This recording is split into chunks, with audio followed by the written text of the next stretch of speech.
कमाया बच्चों के लिए, पत्नी के लिए, परिवार के लिए, जोड़ा नाम और शोहरत के लिए। किसी को अगर जरा सा पानी भी पिलाया तो इतने अकड़ से पिलाया कि हम पिला रहे पानी उस पर। वो तो अच्छा है कि तुम्हारी इतनी अकड़ है। सब काम काम की चीज तो परमात्मा ने फ्री में दी है। ऑक्सीजन भगवान ने फ्री में दी। हॉस्पिटल में चले जाओ तो उसका पैसा लगना चालू हो जाता है। बोलो सही है कि गलत है? अरे बोलो तो सही है। हॉस्पिटल में अगर ऑक्सीजन लगे तो उसका पैसा। पानी जमीन में से भगवान ने फ्री में दे दिया। बोतल खरीदने जाओ तो पैसा। बोलो सही है कि गलत है? अरे बोलते जाओ रे रायसेन वालों। फ्री ऑक्सीजन फ्री, पानी फ्री, और खेती में बीज डालो, खाने के लिए अन्न। कभी जमीन नहीं कहती आके कि मुझको इतना दे दे तू, मैंने देख इतना तेरे को दिया तू इतना दे। जमीन कभी नहीं कहेगी। उसने अनाज भी फ्री दिया तुम्हारे लिए, और जन्म भी मेरे परमात्मा ने माँ के गर्भ में तुम्हें रखा और तुम्हारी जिंदगी संवार कर भेज दिया। तो मैं तो रोज मेरे देवाधिदेव महादेव को धन्यवाद देना चाहिए कि तेरा ही दिया मैंने खाया पिया है, तेरा शुक्रिया है, तेरा शुक्रिया है। उसने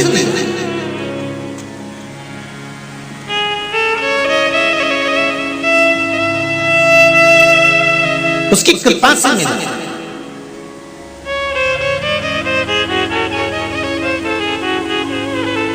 कितना जोरदार तो पांव दिया चल के, तुम कथा में तो आ गए। दो दो आंख दी। लक्ष्मी जी ने तो की थी भगवान विष्णु से एक ही दे दो। भगवान बोले नहीं रे, हर डिपार्टमेंट में 2 कर्मचारी होते हैं, एक छुट्टी पे चले जाए तो एक तो काम आए। हर डिपार्टमेंट में 2 कर्मचारी होते हैं, एक छुट्टी पे चले जाए तो एक तो काम आए। भगवान ने कहा नेत्र भी 2-2, एक कहीं गड़बड़ हो जाए तो एक से तो दिखाई दे जाए। हाथ भी 2 दिए, पांव भी 2 दिए, श्रवण भी 2 दिए, बस जिह्वा एक बनाई। लक्ष्मी जी ने पूछा था भगवान विष्णु से ये भी 2 बना दो। भगवान बोले एक ही गजब कर जाएगी, पूरे रायसेन में आग लगाया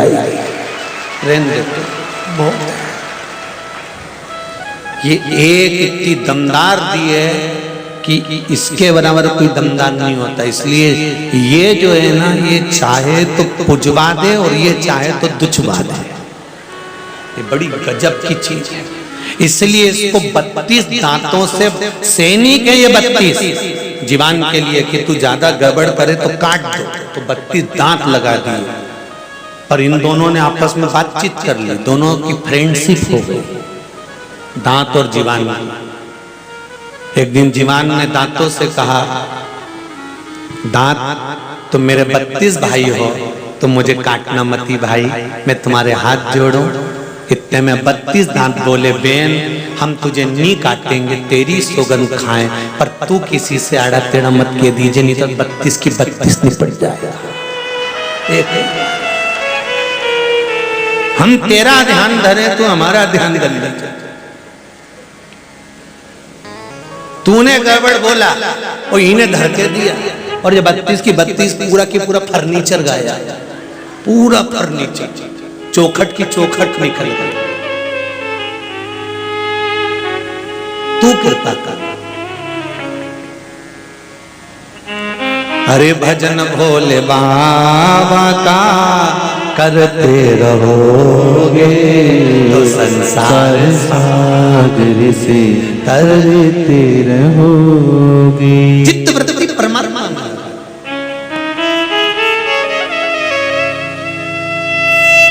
ब्रह्मा जी का सिर कट गया, और कटा हुआ सिर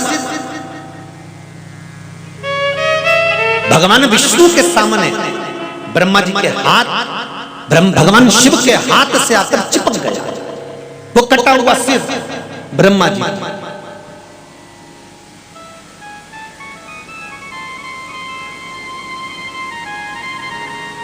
विचार किया,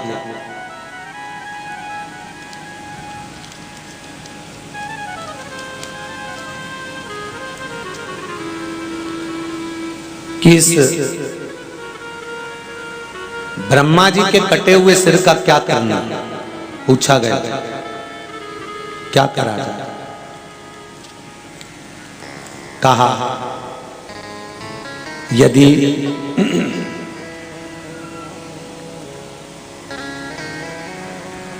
भगवान विष्णु ने कहा यदि इस ब्रह्मा जी के कटे हुए सिर का आप कुछ नहीं करोगे तो यह सिर कहीं पूज्य नहीं होगा।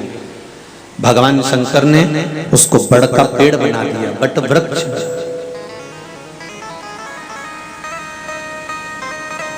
ये बड़ का जो पेड़ होता है, बट वृक्ष जो होता है, ये ब्रह्मा जी के सिर से बना हुआ, मस्तक से।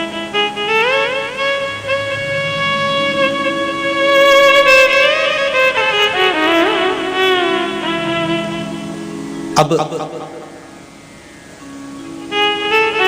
शंकर भगवान ने काल भैरव को प्रकट करके ब्रह्मा जी का सिर कटवाया था, इसलिए ब्रह्मा जी के मस्तक कटने का जो दोष था वो शिव जी पे लगा।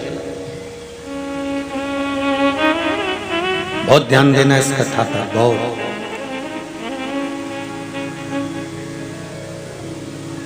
कहीं झगड़ा हो रहा है, तुम पास में खड़े हो और खड़े होकर तुमने कह दिया वो डंडा उठा ले और दे मार, उठा डंडा और दे मार। जिन दो व्यक्ति का झगड़ा हो रहा है, जिसको आपने कहा कि डंडा उठाकर दे मार, और वो व्यक्ति अगर कुछ हो गया, उसको लग गई, घात हो गई, तो शिव महापुराण की कथा कहती है जिसने डंडा उठाकर मारा उसका दोष नहीं है, दोष किसका है? जिसने कहा कि डंडा उठा और दे मार, जो बल दे रहा है। काल भैरव पर ब्रह्मा जी के सिर कटने का दोष नहीं लगा, काल भैरव पर ब्रह्मा जी के सिर कटने का दोष नहीं मरा गया। ब्रह्मा जी के अगर सिर कटने का दोष किसी को लगा है तो देवाधिदेव महादेव को लगा है, क्योंकि शंकर भगवान ने काल भैरव को प्रकट करा और कहा काट दे सिर इस ब्रह्मा।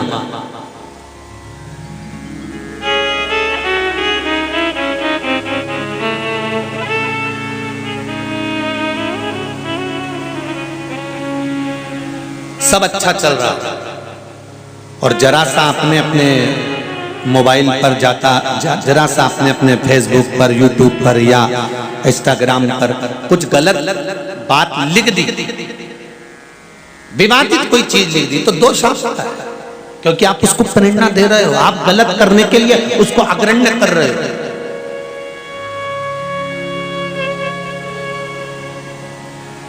इसलिए शिव महापुराण की कथा कहती है बन सके अच्छा करने का प्रयास करो, बन सके श्रेष्ठ करने का प्रयास करो। दो व्यक्ति में झगड़ा हो रहा है, आप खड़े हुए हो, देख रहे हो, तो उनको अलग करने का प्रयास करिए। कितनी सुंदर बात है। हमारे गांव के लोग बहुत चतुर होते हैं। गांव के लोग देखते हैं जब दो बैल लड़ते हैं ना, तो वो उसको पूंछड़ी पकड़ नहीं पाते, डंडे से भगा नहीं पाते, और डंडा मारेंगे तो अच्छा नहीं लगेगा, तो अंदर जाते हैं, बाल्टी भर के पानी लाते हैं, और गांव के लोग उस दो बैल पर, जो दो बैल होते हैं, दो नंदी होते हैं, उन पर बाल्टी से पानी डाल देते हैं। जैसे बाल्टी से पानी डाला और वो दोनों भग गए। अब वो आगे जाके लड़े तो लड़े, पर अपने सामने तो बाल्टी में पानी भर के डाल दिया। उसी तरह अगर दो व्यक्ति झगड़ा कर रहे हैं, विवादित बात कर रहे हैं, दो तरह के व्यक्ति गलत बात कर रहे हैं, तो आपका काम है कि भक्ति का थोड़ा सा जल, प्रेम का थोड़ा सा जल, श्रद्धा का थोड़ा सा जल, स्नेह का थोड़ा सा जल, विश्वास का थोड़ा सा जल, अच्छी वाणी का थोड़ा सा जल आप उसको डाल दीजिए। डालते से वो क्रोध की अग्नि समाप्त हो जाएगी और स्नेह प्रबल हो जाएगा। पर हम उल्टे हैं, जब घर में लड़ाई होती है ना, और इतने में मायके से फोन आ जाता है ना, क्या हुआ बेटा, आज मेरी सास से लड़ाई हो गई। अच्छा,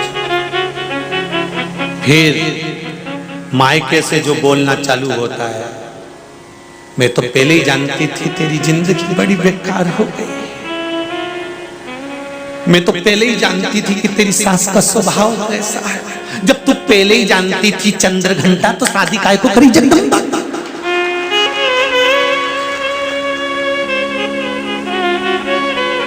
हर बात में एक ही बात बोलती, मैं तो बेटा पहले ही जानती थी, पहले ही जानती थी, पहले ही जानती थी। तो तू तो भविष्य वक्ता हो गए।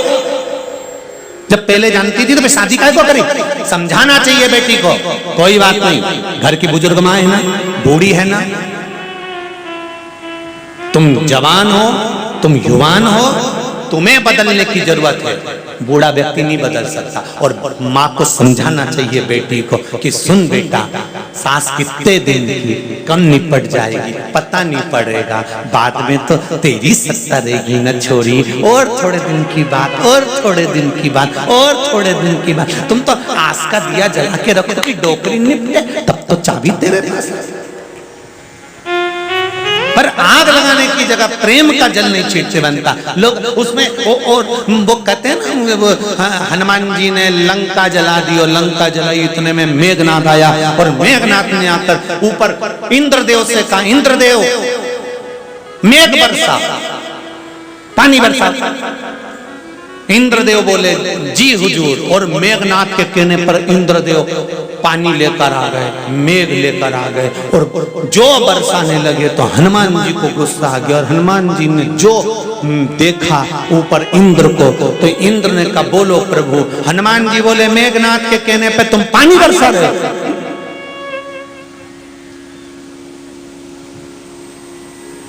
मेघनाथ ने तुमसे कहा तो तुमने जलवृष्टि करना चालू कर दिया।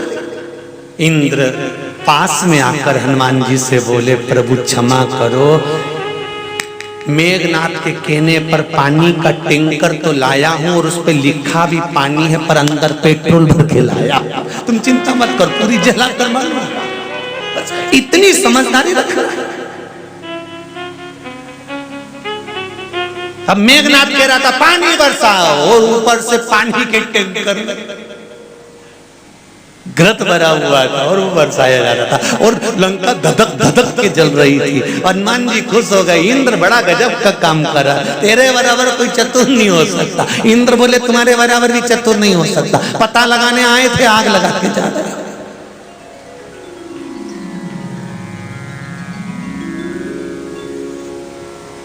बहुत उतना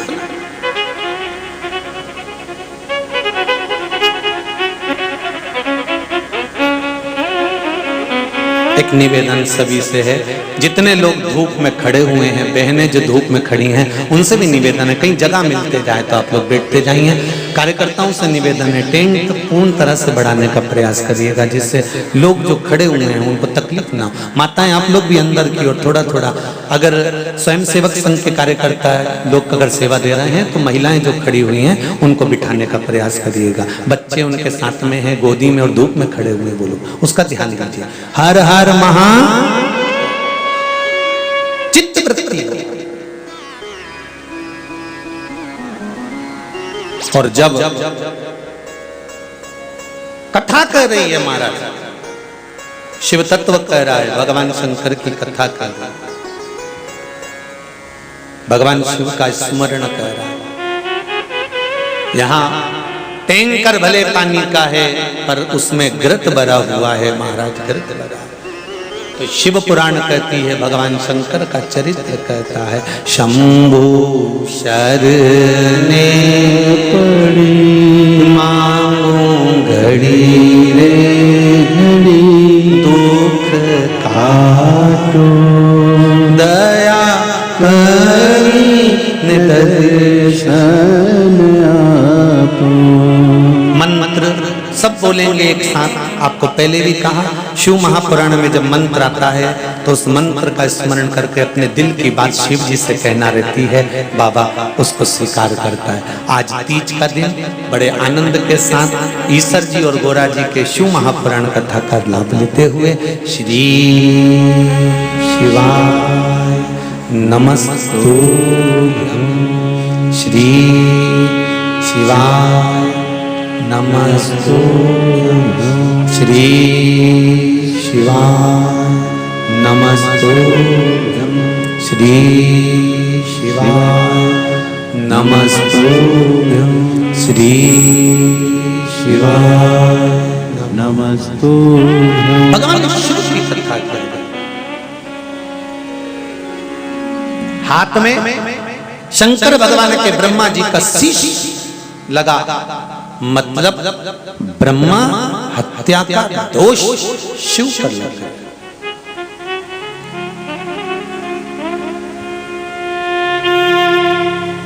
ब्रह्मा हत्या का दोष भगवान शंकर पर लगा। क्या करूं? शंकर भगवान ब्राह्मण पर निकल गए। ब्राह्मण पर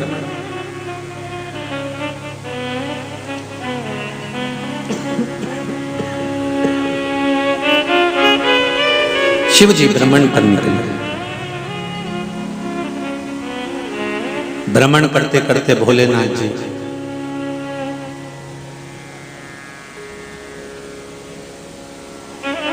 पहुंचे।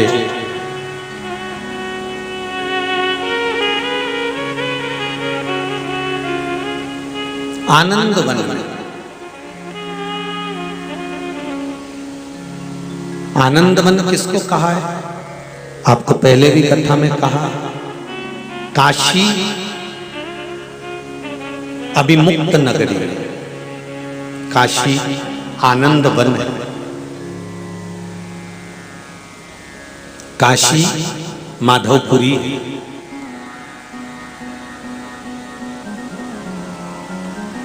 पहले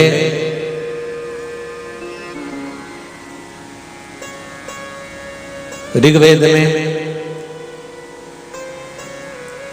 काशी का जो वर्णन मिलता है ऋग्वेद के अंतर्गत, तो उसमें वर्णन मिलता है कि जो काशी है, ये काशी भगवान विष्णु का निज घर था।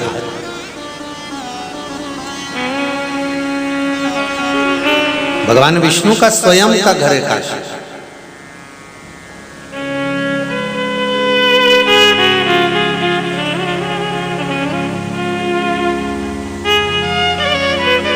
ये भगवान विष्णु यहाँ निवास किया करते थे।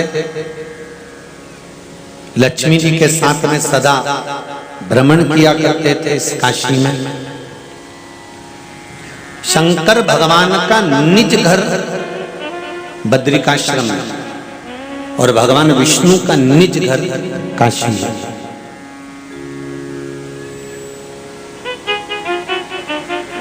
ध्यान देना जरा, कितनी विचित्र कथा चल रही है। त्रिपुंड शिव महापुराण की कथा चल रही है और त्रिपुंड शिव महापुराण की कथा से आप ये ज्ञात कर लें कि हमारे 33 कोटि देवताओं में समावेश कितना सुंदर था, उसको समझ ले। कई लोग कहते हैं कि भगवान राम का तिलक अलग है, भगवान कृष्ण का तिलक अलग है, भगवान शिव का तिलक अलग है, पर अगर देखा जाए तो तीनों के अगर तिलक देखे जाएं तो तीनों के तिलक एक जैसे हैं। शंकर भगवान का आड़ा त्रिपुंड 3 रेखा है, भगवान वेंकटेश भगवान भगवान राम की खड़ी 3 रेखा है, 2 सफेद 1 लाल।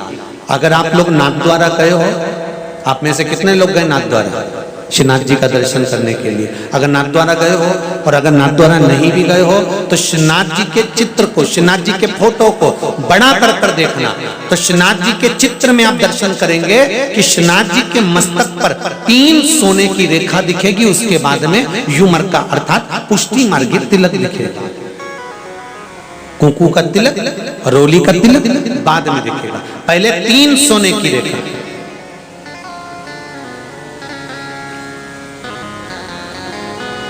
कोई कहे कि भगवान विष्णु त्रिपुंड नहीं लगाते, कोई कहे कि भगवान कृष्ण त्रिपुंड नहीं लगाते, तो आप अच्छे से दर्शन करेंगे तो आपको दर्शन होगा कि भगवान नारायण भी त्रिपुंड धारण करते हैं, तो भगवान मेरे कृष्ण मेरे राम भी त्रिपुंड धारण करते हैं, तो मेरे शंकर भी त्रिपुंड धारण करते हैं, ब्रह्मदेव भी त्रिपुंड धारण करते हैं, तो इंद्र भी त्रिपुंड धारण करते हैं, भगवान सूर्य नारायण भी त्रिपुंड धारण करते हैं। ऐसा कोई देव नहीं जिन्होंने त्रिपुंड को धारण ना करा।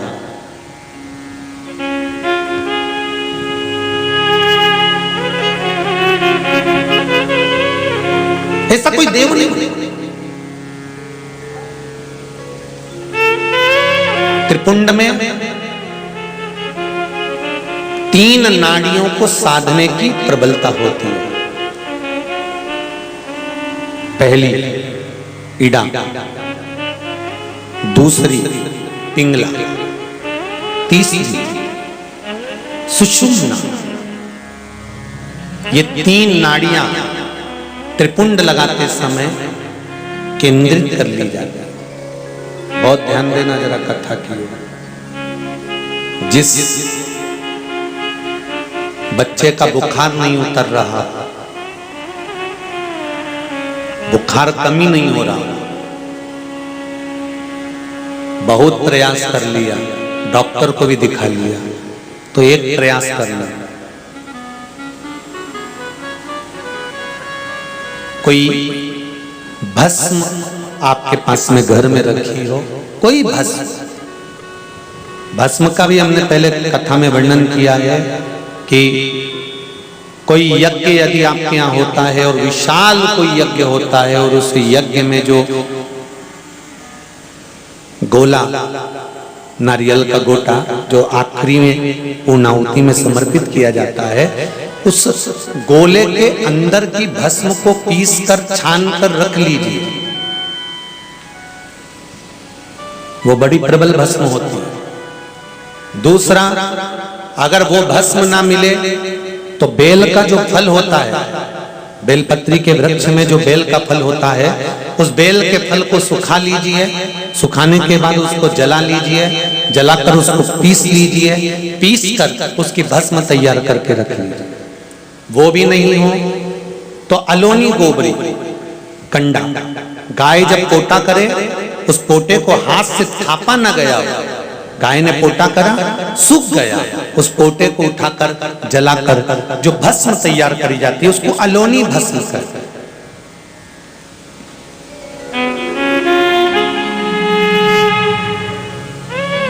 इन 3 में से कोई सी भी भस्म आपके पास में रखी हो, शंकर भगवान को समर्पित कर दो, उठाकर लिया, त्रिपुंड लगाओ शंकर भगवान पर, और त्रिपुंड लगाने के बाद में उस भस्म की त्रिपुंड के बीच वाली लाइन की उंगली को लेकर जाओ, और जो बच्चे को बुखार आ रहा है उसके मस्तक पर 3 रेखाएं उसके सिर पर उस त्रिपुंड को उसी मात्रा से खींच दीजिए। 5 से 10 मिनट के बाद एक गीले कपड़े से उस बच्चे के शरीर को पोंछ दीजिए, साफ गीले कपड़े से। 20 मिनट 15 मिनट के अंदर बुखार समाप्त हो जाएगा, बुखार उतर जाएगा। भस्म का प्रयोग।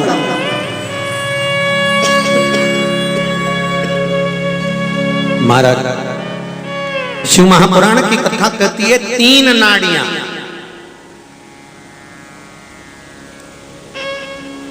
और उसमें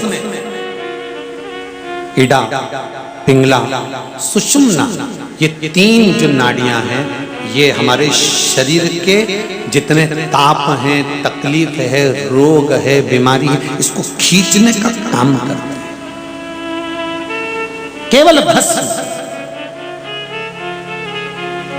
अभी अपन कथा में सुनेंगे आज कि शंकर भगवान ने सबसे पहले भस्म का त्रिपुंड कब लगाया।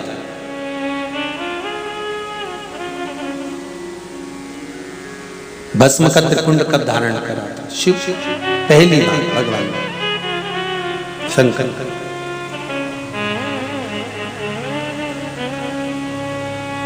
तो बद्रीनाथ भगवान शंकर का घर है और काशी भगवान विष्णु का घर है, भगवान विष्णु का निज निवास है। वहां पर भगवान विष्णु नित्य प्रति भ्रमण करते रहते हैं, और बद्रीनाथ में भगवान शंकर भ्रमण करते रहते हैं। पहले आपको कथा सुनाई है कि एक बार लक्ष्मी जी प्रसन्न होकर चली गई थी, और घूमते घूमते माता लक्ष्मी एक बार बद्रिकाश्रम में पहुंच गई थी। उनको बद्रिकाश्रम बहुत अच्छा लगा था, तो उन्होंने बद्रिकाश्रम जब अच्छा लगा तो भगवान विष्णु से निवेदन करा कि ये बद्रिकाश्रम मुझे चाहिए। तब भगवान विष्णु बच्चे का रूप धारण कर कर बद्रिकाश्रम में अलकनंदा नदी के तट पर रो रहे थे।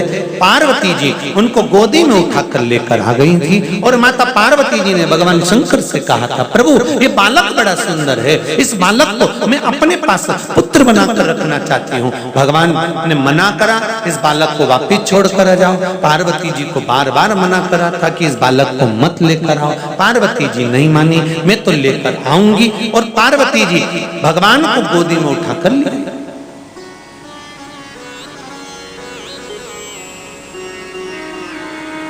भगवान शंकर और पार्वती भ्रमण के लिए जाते थे।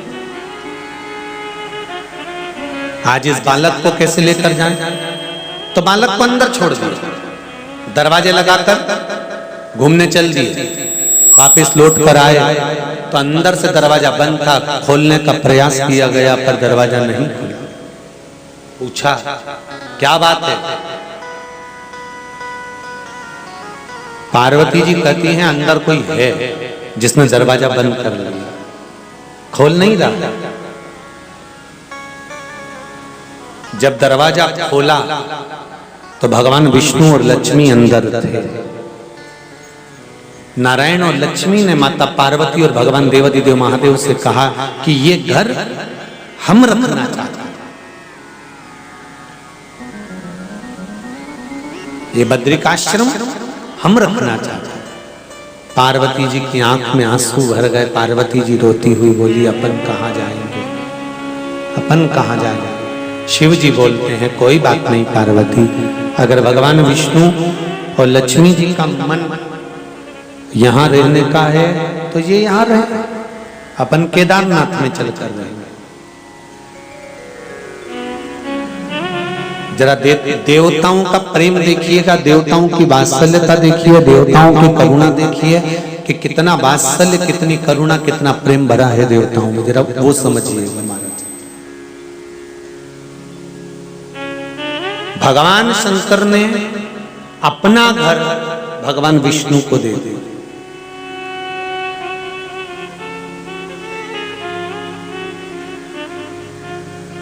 समझो जरा, तुम अपनी एक पानी की बोतल किसी को नहीं दो,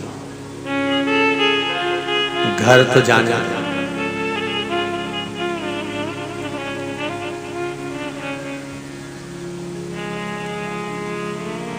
आधे से ज्यादा जो झगड़े हैं ना, ये प्रॉपर्टी और दौलत के ही है। वो महाभारत के समय से चले आ रहे हैं, अभी तक नहीं सुलझे, अभी तक। अब आपसे एक बात पूछे, पांडवों के मरने के बाद राजपाट किसको मिला था? परीक्षित। परीक्षित के बाद किसको मिला? बोलते जाओ जरा जल्दी जल्दी। फिर उसके बाद में जन्मेजय के बाद, फिर उसके बाद में जन्मेजय के बाद फिर किसको मिला? फिर जन्मेजय के छोरा छोरी को, फिर उनके छोरा छोरी को, फिर उनके छोरा छोरी को, फिर उनके छोरा छोरी को, फिर उनके छोरा छोरी को, फिर उनके छोरा छोरी को। अब अभी किसको मालूम कि वो राजपाट किसके पास है?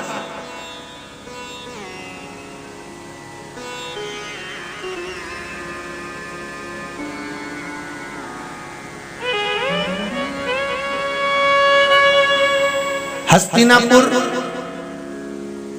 आज के समय में दिल्ली है, सही है कि गलत है? अरे बोलते जाओ। हस्तिनापुर मतलब दिल्ली। अब राजपाट किसका था? पांडवों का। कौरवों से पांडवों के पास आया, पांडवों के पास में उनके पुत्र के पास, उनके पुत्र के पास, उनके पुत्र के पास, उनके पुत्र के पास, उनके पुत्र के पास, उनके पुत्र के पास, उनके पुत्र के पास। अब आज के समय में राजपाट किसके पास? कहां किसको मालूम था? उसी तरह हम तो हमारी जायदाद के लिए झगड़ा कर लेते हैं अपने भाई और बंधुओं से, अपने स्नेहियों से, अपने प्रेमियों से, अपने कुटुंबियों से। पर कितने दिन कोई याद करेगा? कितने दिन तक वो प्रॉपर्टी हमारी रहेगी? मरते चले गए, चले गए, चले गए, चले गए। अंत में फिर नाम तक समाप्त हो जाता है। बेटों का नाम, बेटों के बाद पोतों का नाम, पोता के बाद परपोते का नाम, नाम गया, नाम समाप्त। धीरे धीरे वो सब समाप्त हो।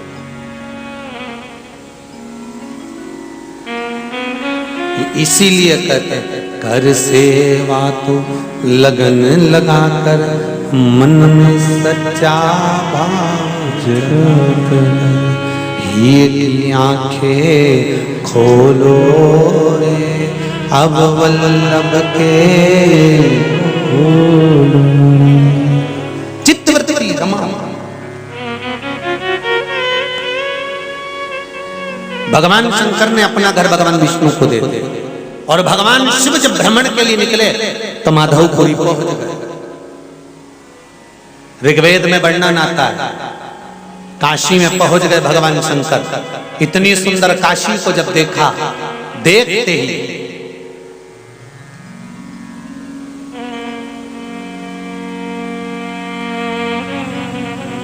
देखते कपाल मोचन पर जब भगवान शंकर पहुंचे तो भगवान शंकर के ऊपर जो ब्रह्मा जी की हत्या का दोष लगा हुआ था वो काशी में कपाल मोचन पर जाकर छूट गए।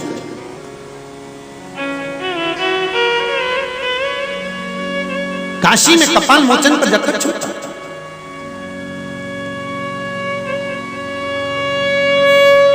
कोई अगर धन लेकर चले गया, पैसा लेकर चले गया, व्यापारी कोई पैसा ले गया और तुमने बहुत प्रयास नहीं मिला, अंत में एक प्रयास तो कर सकते हो कि मूंग के दाने शिव जी को समर्पित कर कर नंदी के पास रखकर बेलपत्री को तो समर्पित कर सकते हो। फिर पैसा आना, लौट कर आना, ये शिव जी के हाथ में एक पत्र है।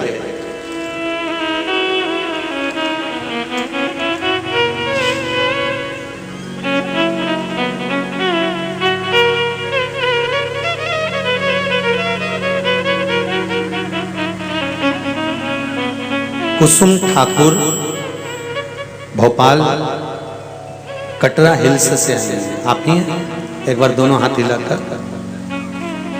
हर हर महादेव।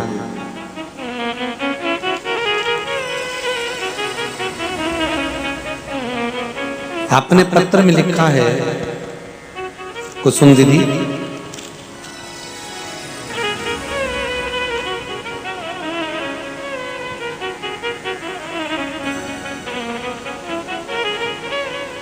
दो सितंबर 2021 को गुरुजी घर में चोरी हो गई थी।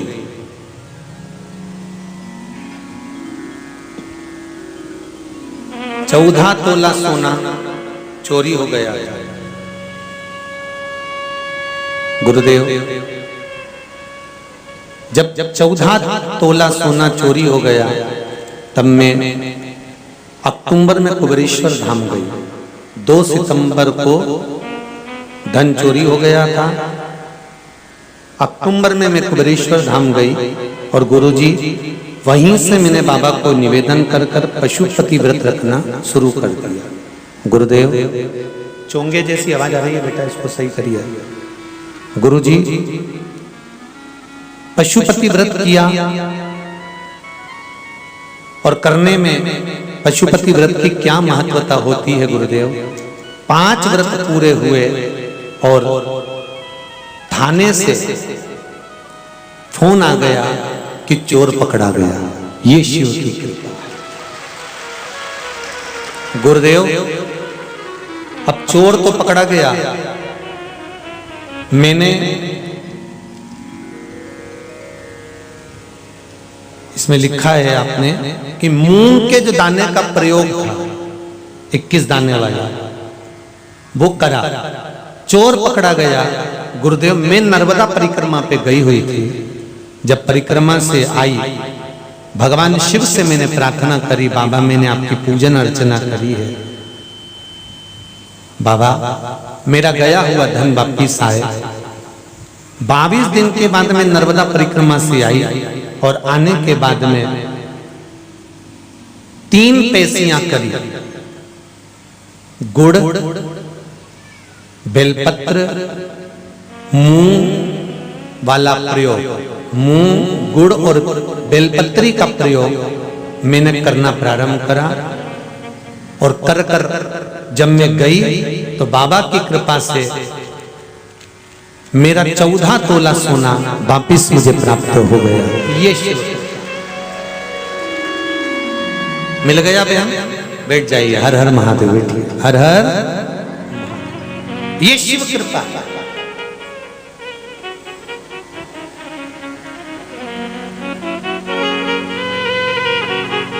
और जब तक शंकर की कृपा नहीं होती, जब तक शिव की दया नहीं होती, तब तक कोई कार्य जीवन में सुखता का प्राप्त नहीं हो सकता भाई।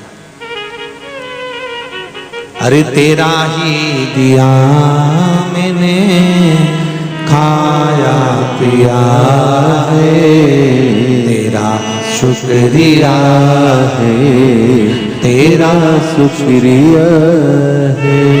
मुझे भोले बाबा ने बहुत दे दिया है, तेरा शुक्रिया है, तेरा शुक्रिया। ये शिव शंकर की दया, उदारता, करुणा होती है, तब जाकर कुछ हमें प्राप्त होता है।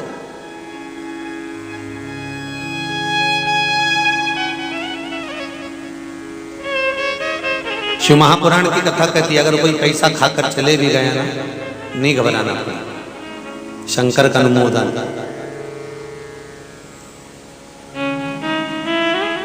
एक पहले भी कहा है, आप कर्जे में ज्यादा लदालुम हो गए, वो भी पत्र है, देखिए।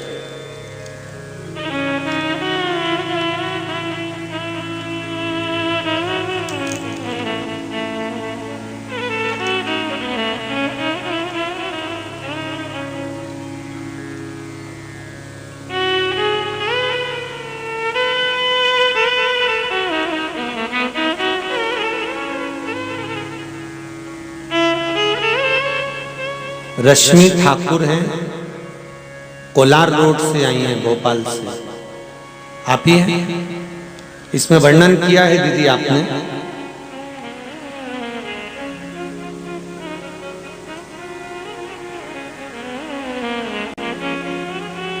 भगवान की कृपा को अगर मैं बताने बैठूंगी तो यह पत्र छोटा पड़ जाएगा। आपने लिखा है, मैंने पशुपति व्रत किया था, उस व्रत का फल मुझे बहुत मिला, बाबा की कृपा हुई।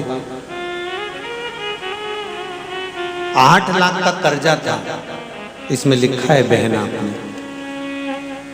बाबा की कृपा से आपने जो उपाय बताए थे, उन उपाय को टीवी पर सुनकर मैंने करना प्रारंभ